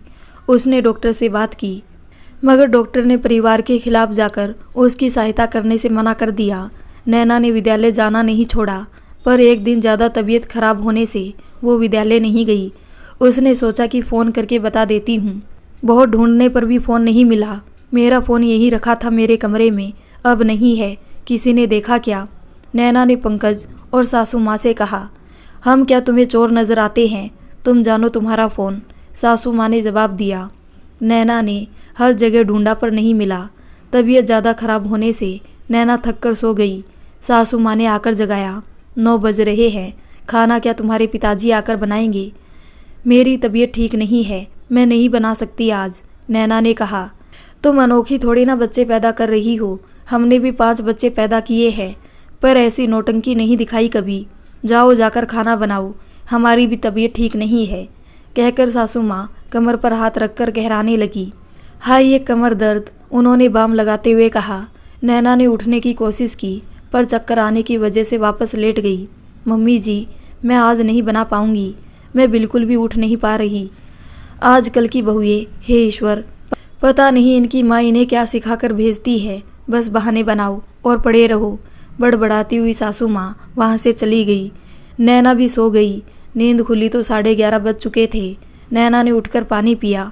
उसे कुछ भूख का एहसास हुआ तो खड़े होकर रसोई घर की तरफ जाने लगी। बनाने के लिए तो मौत आ रही थी, अब खाने के लिए कहाँ से हिम्मत आ गई। सासू माँ ने ताना मारा। मैं खाना बनाने ही जा रही हूँ, नैना ने कहा। ये कोई समय है खाना बनाने का, सूरज सिर पर चढ़ आया है, उन्होंने गुस्से से कहा। नैना उनकी बात अनसुनी करते हुए रसोई घर में जाने लगी। सासू माँ फिर बोली, तुम्हारे भरोसे नहीं बैठे हैं हम, बना चुके हैं खाना, अपना और अपने आदमी बेटे का। ठीक है तो मैं अपने लिए बना लेती हूँ, नैना ने कहा। खबरदार जो मेरी रसोई घर में कदम रखा। सासू माँ रसोई घर के दरवाजे पर आकर खड़ी हो गई। आपका रसोई घर मेरा भी है घर। पिछले 9 सालों से बहू हूँ इस घर की। हटिए, मुझे खाना बनाना है। ये घर मेरा है, मेरे सास ससुर ने मुझे आशीर्वाद के रूप में दिया था, इसमें किसी का कुछ नहीं, वो गुस्से से बोली। ठीक है, मुझे नहीं चाहिए ये घर, मुझे सिर्फ खाना बनाना है, नैना ने कहा। हाँ तो मेरे रसोई घर में नहीं बनाएगी। क्या तमाशा है ये, जिस तरह आप इस घर की बहू है वैसे ही मैं भी इस घर की बहू हूँ, पर घर ना सही, खाने पर तो अधिकार है, नैना ने कहा। चली जा यहाँ से, तेरी अम्मा ने ना गैस चूल्हा दिया है ना कोई दहेज, जो यहाँ हक जताने चली आई। जिस दिन अपना गैस चूल्हा खरीदना उस दिन बात करना। नैना उनकी बात सुनकर स्तब्ध थी और अपमानित भी। तबीयत खराब होने की वजह से ज़्यादा बहस करना उचित नहीं समझा। उसने जाकर वापस बिस्तर पर लेट गई। सुबह से शाम हो गई, ना तो नैना का फ़ोन मिल रहा था, ना ही उसकी तबीयत में कोई सुधार था। मम्मा, दादी आपको खाना नहीं दे रही ना? दादी बहुत गंदी है। ये लो, मैं आपके लिए एक रोटी दादी के कमरे से छिपाकर लाया हूँ, आप खा लो। जय के हाथ में मुड़ी तुड़ी रोटी देखकर नैना की आंखों में आंसू आ गए। उसने जय को कसकर गले लगा लिया और रोटी वहीं पास में रखे टेबल पर रख दी। रात भी गहराने लगी। पंकज रोज की तरह नशे में आई और सो गए। जय भी सो गया। सासू माँ और ससुर जी भी खाना खाकर सो चुके थे, पर नैना को नींद नहीं आ रही थी। वजह भूख लगी थी। खड़े होकर नैना पानी लेने रसोई घर की तरफ बढ़ी। जग में पानी लिया, देखा तो खाने के लिए कुछ नहीं था और खाना बनाने का सारा सामान भी रसोई से हटाकर सासू माँ ने अपने कमरे में रख लिया था। नैना पानी पीकर लेट गई। जिस दिन दुल्हन बनकर इस घर में आई थी उस दिन से आज तक सब कुछ सोचते सोचते कब उसकी आंख लग गई उसे पता ही नहीं चला। सुबह जगी तो खुद को बहुत कमज़ोर महसूस किया। शायद गर्भावस्था का असर था।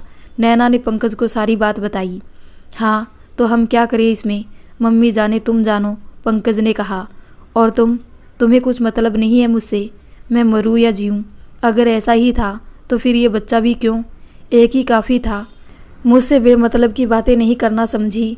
ठीक है, मेरा फ़ोन दो, मुझे अपनी मम्मी से बात करना है, नैना ने कहा। मम्मी से बात करना है या अपने प्यार से बात करना है? नहीं मिलेगा फ़ोन। हाँ मैंने ही छुपाया है तेरा फ़ोन, नहीं दूंगा, पंकज ने कहा। मुझे मेरा फ़ोन चाहिए, मुझे अपने घर जाना है, मम्मी के पास जाना है, नैना ने गुस्से से कहा। कहीं नहीं जाएगी तू। हाँ तो यहाँ रहकर हर रोज़ तुम्हारी हवस का शिकार बनूं या तुम्हारी नौकरानी बनकर रहूं? क्या बात है, मुँह तो दिन बर दिन खुलता ही जा रहा है। हाँ खुलेगा, अब खुलेगा। कब तक चुप रहूँगी और क्यों चुप रहूँ?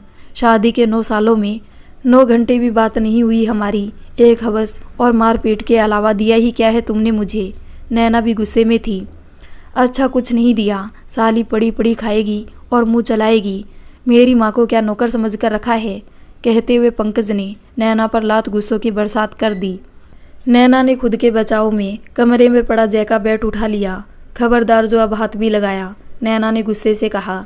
पंकज ने लपक कर बैट नैना के हाथ से छीन लिया और फिर नैना चिल्लाती रही, चीखती रही, पर पंकज अब जानवर बन चुके थे।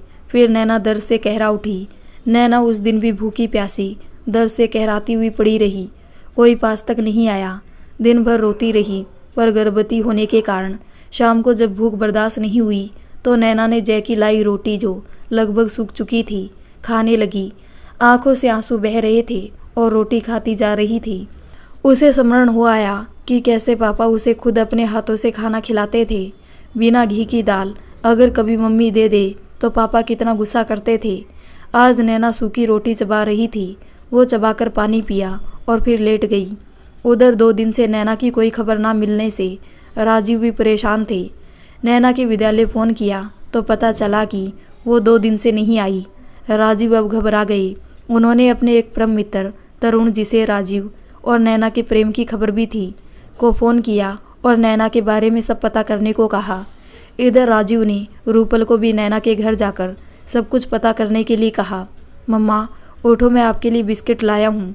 दादी आपको खाना नहीं दे रही ना, इसलिए मैंने बाबा से झूठ कहा कि मुझे बिस्किट खाने हैं। बाबा ने दिलवा दिए और मैं आपके लिए ले आया। एक बार फिर नैना ने जोर से जय को गले लगा लिया और भूख से परेशान हो वो बिस्किट खा लिया। तीसरे दिन रूपल नैना से मिलने उसके घर गई। सासू माँ ने पहले तो आनाकानी की, फिर नैना की शिकायतों का पिटारा रूपल के सामने खोलकर बैठ गई। तुम इसकी सहेली हो, कुछ समझाती क्यों नहीं? दिन भर पड़ी रहती है, ना कोई काम ना कोई काज। हाँ, जबान तो ऐसे चलाती है कि पूछो ही मत। वहाँ विद्यालय में भी ऐसी है ये। वो काफ़ी देर तक बड़बड़ाती रही, पर रूपल सब कुछ जानती थी, इसलिए चुपचाप सुनती रही। जब वो वहाँ से उठकर चली गई तब रूपल ने नैना को गले से लगा लिया। ये क्या हाल बना रखा है? पता भी है हम सब कितना परेशान है। राजीव सर कितना परेशान है तुम्हारे लिए। तुम्हारा फ़ोन कहाँ है? मैम, इन लोगों ने मेरा फ़ोन कहीं छिपा दिया है। अब कोई कुछ नहीं बता रहा और मेरी तबीयत बहुत ख़राब है। मैं स्कूल भी नहीं जा पा रही। मैंने वहाँ किसी को अपने ना आने की खबर भी नहीं दी, कहीं मेरी नौकरी ना चली जाए। आप मेरे स्कूल में बात कर लीजिएगा कि मैं कुछ दिनों तक नहीं आ सकूँगी, नैना ने कहा। रूपल से विनती की। वो तो मैं कर चुकी हूँ, राजीव सर ने कहा था तो गई थी तुम्हारे नए स्कूल में, रूपल ने बताया। अब मैं इस घर में नहीं रहना चाहती, नैना ने रोते हुए कहा। कल तुम सुबह 11 बजे किसी भी बहाने से घर से निकलो और पास वाले मंदिर में पहुँचो। वहाँ तुम्हें तरुण मिलेगा, बाकी बातें वो तुम्हें समझा देगा, कहकर रूपल वहाँ से चली गई। अगले दिन सुबह नैना जय को साथ लेकर पास के मंदिर पहुँची। वहाँ तरुण पहले से आ चुका था। तुरंत नैना को ऑटो में बिठाकर फ़ोन नैना को दे दिया। राजीव फ़ोन पर थे। कहाँ हो नैना? ना कोई बात ना कोई खबर। तुम ठीक तो हो ना? कैसी हो नैना? राजीव ने पूछा। ठीक हूँ मैं। आप मेरा एक काम कर सकते हैं? नैना ने पूछा। ये भी कोई पूछने की बात है? बताओ क्या काम है? मेरा जबलपुर का टिकट बुक करवा दीजिए। इंदौर? मगर क्यों? मैं अब इस घर में नहीं रह सकती। मैंने फैसला कर लिया है, मैं इस घर को छोड़कर जा रही हूँ। ऐसे बिना किसी को कुछ कहे सुने सब क्या सोचेंगे? और फिर जबलपुर में क्या कहोगी जाकर? मेरी दोस्त है वहाँ शिवी, उसके पास जाऊँगी, नैना ने कहा। राजीव भी शिवी को जानते थे, मगर वो नहीं चाहते थे कि नैना इस तरह घर छोड़कर जाए, क्योंकि उन्हें पता था कि ऐसे करने से नैना की बहुत बदनामी होगी। सब यही कहेंगे बहू भाग गई। नैना, एक बार अपने भाइयों से बात करो, वो तुम्हें ले जाएंगे आकर, राजीव ने कहा। भाई? किस भाई को कहूँ? अनुज को, जिसकी पत्नी मुझे गलत समझती है, जिसे मैंने इतना प्यार किया और उसने, कहकर नैना खामोश हो गई। और मोनू, राजीव ने कहा। इन सब बातों के लिए वो बहुत छोटा है और अभी नई नई नौकरी है, पता नहीं आ पाएगा या नहीं, नैना ने जवाब दिया। ठीक है, तुम अभी तरुण के साथ आओ, वो तुम्हें किसी से मिलवाएगा, उनसे मिलो और अपनी सारी बात बताओ। मैं कल सुबह तक वहाँ पहुँच जाऊँगा, कहकर उन्होंने फ़ोन रख दिया। तरुण सबसे पहले नैना को एक रेस्टोरेंट में ले गया। नैना तरुण को पहले से जानती थी। राजीव का परम मित्र होने के साथ साथ वो उसी विद्यालय में कोच भी था जहाँ नैना 2 वर्ष तक नौकरी की थी। बेहद खुश मिजाज, हर बात को मजाक में बदलने की आदत और कभी ना ख़त्म होने वाली उसकी बातें। वो स्वभाव में बिल्कुल विपरीत था राजीव का। राजीव जितने गंभीर, वो उतना ही मजाकिया, मगर दिल से दोनों एक दूसरे के लिए जान देने और लेने वाले दोस्त। अंकल, मम्मा ने खाना नहीं खाया कितने दिनों से। दादी मम्मा को खाना नहीं देती थी। मैं बिस्किट लाया था तो मम्मा ने खाए थे, जय ने तरुण से कहा। नैना और तरुण ने एक दूसरे को देखा और नैना की आंखें झुक गई। चलो हम दोनों मिलकर मम्मा को खाना खिलाते हैं, कहकर तरुण ने जय का हाथ पकड़ा और रेस्टोरेंट में आकर बैठ गई। आओ पहले कुछ खा लो, नैना से कहा और उसने खाने का ऑर्डर दिया। सामने खाना आया देखकर नैना की आंखें भर आई। आज 4 दिन बाद खाना खाया नैना ने उसके बाद दोनों राजीव के एक अन्य मित्र के घर गए। उनकी दीदी वकील थी। सारी बात सुनने के बाद उन्होंने यही कहा, इतना क्यों बर्दाश्त किया? क्या तुम्हें नहीं पता कितने कानून हैं महिलाओं के लिए? अब एक कठिन सही पर निर्णय लो और आगे बढ़ो। एक शिकायत दर्ज करवाओ पुलिस में और फिर यहाँ से जाओ, वरना कल को वो लोग तुम पर चोरी, चरित्रहीनता या कोई और भी आरोप लगा सकते हैं। पुलिस की निगरानी में उस घर को छोड़ो, मैं शिकायत तैयार करवाती हूँ। नैना को उन्होंने समझाया भी और हौसला भी बढ़ाया। मगर दीदी, वो लोग राजनीति में भी है। हमारे क्षेत्र की पुलिस तो सिर्फ उनकी सुनेगी और फिर सब कुछ उल्टा हो जाएगा, नैना ने बताया। ठीक है, तुम अपनी शिकायत थाने में नहीं, सीधे एसपी से करोगी। वो आम लोगों की शिकायत भी सुनते हैं। तुम परसों आओ, तब तक मैं तैयारी करती हूँ। नैना वापस घर आ गई। पूछा गया कि कहाँ गई थी तो नैना ने कुछ नहीं कहा। जैसे पूछा तो अपनी मम्मी को बचाने के लिए उसने झूठ बोल दिया कि मंदिर गए थे। अगले दिन सुबह सुबह दरवाजे पर दस्तक हुई। नैना ने दरवार खोला तो अपने छोटे भाई मोनू को देखकर खुशी से आंसू झलक पड़े उसके। मोनू को आया देख सासू माँ और बाकी सब घर वाले सब पका गए। औपचारिक बातचीत हुई, दोपहर का खाना भी हुआ। मौसी, दीदी को डॉक्टर के पास ले जा रहा हूँ, मुझे उनकी तबीयत ठीक नहीं लग रही, मोनू ने नैना की सासू माँ से कहा। ठीक तो है, अब ऐसी हालत में थोड़ी बहुत तबीयत ऊपर नीचे होती रहती है। सासू माँ नहीं चाहती थी कि नैना बाहर जाए। नहीं मौसी, ले जाना ज़रूरी है, दीदी तैयार हो जाओ, उसने आदेशात्मक स्वर में कहा तो सासू माँ भी कुछ नहीं कह पाई। दोनों भाई बहन घर से निकल आए। जय भी साथ था। जैसे ही चौराहे पहुँचे, राजीव और तरुण वहाँ पहले से उन दोनों का इंतज़ार कर रहे थे। नैना राजीव को देखकर चौंक गई। आओ बैठो, राजीव भैया ने हमें फ़ोन करके बुलाया है, मोनू ने अपनी नैना दीदी को बताया। वहाँ से सब एक अस्पताल पहुँचे जहाँ डायरेक्टर सर पहले से उन सब का इंतज़ार कर रहे थे। नैना का मेडिकल चेकअप हुआ। नैना, हमने आपको अपनी बेटी माना था, पर आपने तो हमें पराया कर दिया। इतना सब कुछ चल रहा था, कभी बताया भी नहीं, डायरेक्टर सर ने पूछा। नैना चुपचाप खड़ी रही। सबने बाहरी रेस्टोरेंट में खाना खाया। फिर नैना और मोनू वापस घर आ गई। मौसी, दीदी को ले जा रहा हूँ, तबीयत भी ठीक नहीं है और बहुत दिन हो गए उन्हें घर गए हुए, मोनू ने नैना की सासू माँ से कहा। सासू माँ ने टालना चाहा, पर मोनू ने साफ साफ कह दिया कि इस समय दीदी को ले जाना ठीक ही है। जो कुछ भी हुआ उस पर भी मोनू ने कोई चर्चा नहीं की।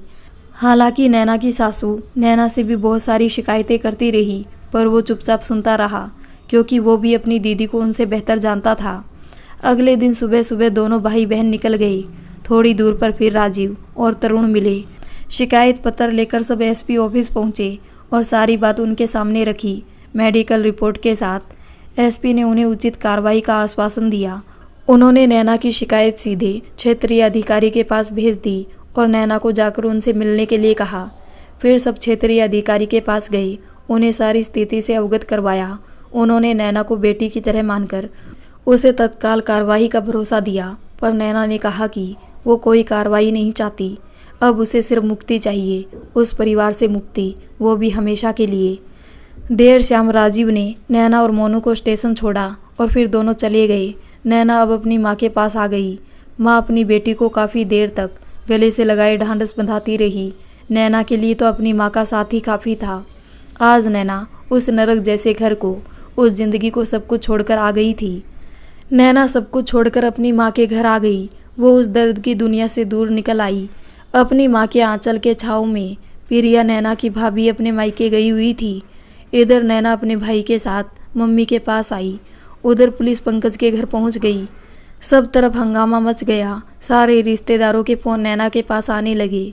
किसी को भी उम्मीद नहीं थी कि नैना ऐसा कदम भी उठाएगी। पुलिस उधर पंकज के परिवार को तलब कर रही थी, इसलिए उनके भी बार बार फ़ोन आ रहे थे।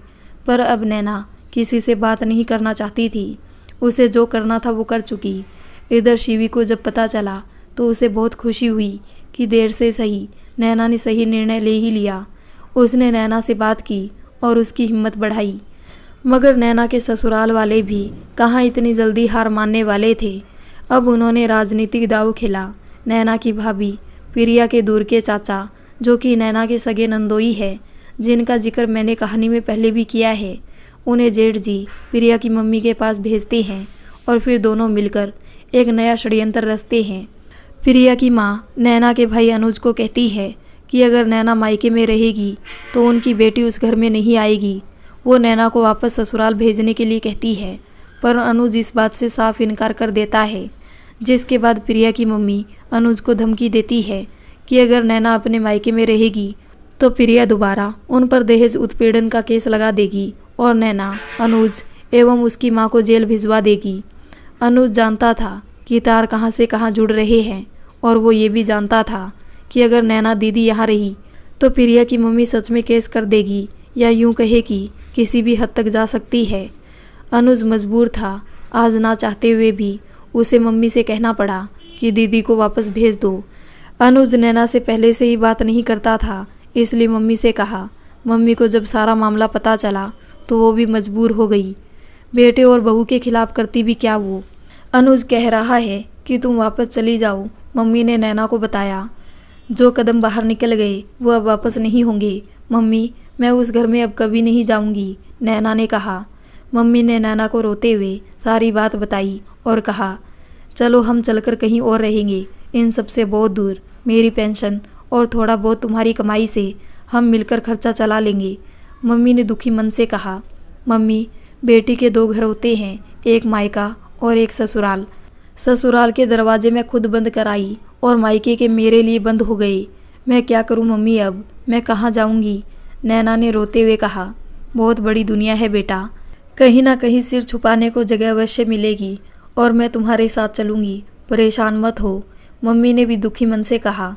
मम्मी बहुत देर तक नैना को समझाती रही, पर नैना का अब निर्णय लेना था, क्योंकि वो नहीं चाहती थी कि उसकी ज़िंदगी में लगी आग में उसका मायका भी जल जाए।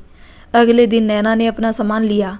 सामान के नाम पर था ही क्या, कुछ नैना के कपड़े और कुछ जय के कपड़े, और वो सब लेकर नैना ने मम्मी से कहा, मम्मी, मैं जबलपुर जा रही हूँ, शिवी के पास। मेरी शिवी से बात हो गई है। आज मेरी ज़िंदगी का सबसे दुखद दिन है। आज से मैं अपने सारे रिश्तों को तिलांजलि देती हूँ। आज के बाद मेरा किसी से कोई रिश्ता नहीं सिवाय तुम्हारे। आज मुसीबत के समय सबके दरवाजे बंद हो गए मेरे लिए। छोटी थी तब से सुना, बेटियां तो पराया धन है, किसी और के घर की अमानत है। ससुराल गई तो सासू माँ हर बात में ताना मारती थी कि तेरे बाप का घर नहीं है। बाबा कहते हैं बेटियां बहुत भाग्यशाली होती है, उनके 2 घर होते हैं। मम्मी, आज 2 घरों के होते हुए मैं रास्ते पर आ गई। मुसीबत के समय सबने मुंह मोड़ लिया मुझसे। मैं भी चलूँगी तुम्हारे साथ, अगर तुम इस घर में नहीं रह सकती तो मुझे भी नहीं रहना, मम्मी ने रोते हुए कहा। मम्मी, आप यहीं रहो, नहीं तो सबको लगेगा कि आपकी पेंशन के पैसों के लालच में मैं आपको अपने साथ ले गई। अब ये मेरी ज़िंदगी है, मेरी लड़ाई है, देखती हूँ आगे क्या लिखा है तकदीर में। मम्मी ने नैना के हाथ में एक 500 का नोट रखा और दोनों हाथों से उसका चेहरा अपने हाथों में लेकर माथे पर आशीर्वाद स्वरूप चूम लिया। आज तुम्हें देने के लिए मेरे पास कुछ नहीं बेटा, सिवाय इन 500 रुपये के। भगवान तुम्हें कामयाबी दे।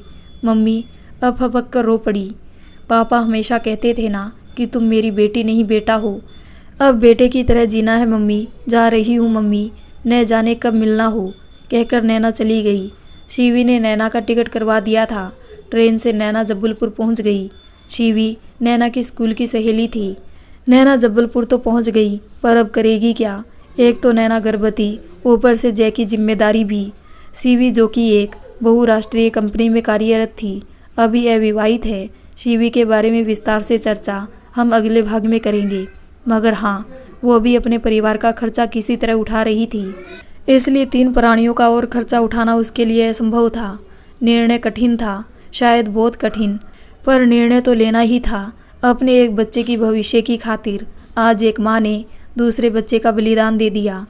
ये दवाई खा लो, सुबह तक रक्तस्राव शुरू हो जाएगा, फिर सुबह डीएनसी करवाना होगा, डॉक्टर ने कहा। नैना ने दवाई खा ली। अगले दिन सब खत्म हो गया। नैना का आने वाला बच्चा आने से पहले इस दुनिया से वापस चला गया। कुछ दिन लगे नैना को शारीरिक और मानसिक रूप से सामान्य होने में।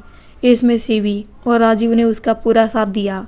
नैना की मंजली दीदी, जो कि वहीं जबलपुर में रहती थी, उन्होंने भी अपनी तरफ से उस दौरान जय की जिम्मेदारी ले ली। उसके बाद शुरू हुआ सफ़र नए शहर में नौकरी ढूंढने का। कई विद्यालयों में इंटरव्यू दिया, मगर कहीं भी सैलरी 10,000 से ज़्यादा नहीं थी। नैना पर अब जय की भी जिम्मेदारी थी, इसलिए इतने में गुजारा नहीं होना था। आखिर में सीवी ने नैना की नौकरी एक इंश्योरेंस कंपनी में लगवाई, जहां वो एक मैनेजर के तौर पर नियुक्त हुई। Salary 18,000 plus incentives. देख नैना, ये सेक्टर रिस्क से भरा है, मगर पैसा बहुत है। अगर कर सकती है तो ये जॉब कर, नहीं तो इस जॉब को अभी तो कर ले, पर फिर साथ साथ अपनी पसंद की नौकरी भी ढूंढती रहना, सीवी ने नैना को समझाया। राजीव नहीं चाहते थे कि नैना इस सेक्टर में नौकरी करे, मगर नैना ने ज़रूरत को चुना और नौकरी कर ली, और यहीं से शुरू हुआ नैना के नए जीवन का सफ़र। जय का एडमिशन भी वहीं के एक विद्यालय में करवा दिया गया। नैना अब एक बार फिर से बढ़ चली। इस मुश्किल समय में उसके साथ थे उसके 3 हमसफ़र, सीवी, नैना की दीदी और राजीव। नैना के लिए 18,000 रुपये बहुत तो नहीं थे, मगर हाँ, सीवी और राजीव के साथ की वजह से ये बहुत बड़ी रकम थी। सुबह नैना जय को स्कूल छोड़ती और फिर 9 बजे उसका ऑफिस होता था। ऑफिस में लंच के समय जय को स्कूल से लेकर घर छोड़ देती और जय अपनी माँ के बिना घर पर रहता। शाम को नैना वापस आती और फिर नैना, जय और सीवी मिलकर साथ अच्छा समय बिताते। राजीव से मुलाकात अब मुश्किल थी, पर बात अब पहले से ज़्यादा होने लगी थी। हर छोटी बात नैना अब राजीव से ज़रूर बताती। राजीव भी नैना के सभी निर्णय लेने में उसकी सहायता करते। जिंदगी एक बार फिर चल पड़ी और पहले से बेहतर तरीके से चल पड़ी। सीवी नैना और जय का बहुत ख्याल रखती थी। सीवी जिस फ्लैट में रहती थी वहाँ और भी लड़कियाँ रहती थी। सब जय को बहुत प्यार देती, नैना को बहुत सम्मान देती, क्योंकि सिर्फ नैना ही उन सब में विवाहित थी। आज नैना के सारे अपने पराये हो गए और पराये उसकी ज़िंदगी बन गई। उम्मीद करती हूँ दोस्तों कि आपको नैना की कहानी पसंद आ रही होगी। आगे पढ़िए नैना की ज़िंदगी के बारे में और भी खट्टे मीठे अनुभव। क्या होगा जब रिश्तेदारों का दबाव बढ़ेगा नैना पर? क्या होगा जब राजीव की पत्नी को पता चलेगा नैना के बारे में? क्या होगा जब पंकज आएंगे जबलपुर? तो क्या नैना जाएगी पंकज के साथ या फिर रहेगी राजीव के साथ? ये फैसला जानने के लिए तो बने रहिए इस कहानी में। तब तक के लिए धन्यवाद।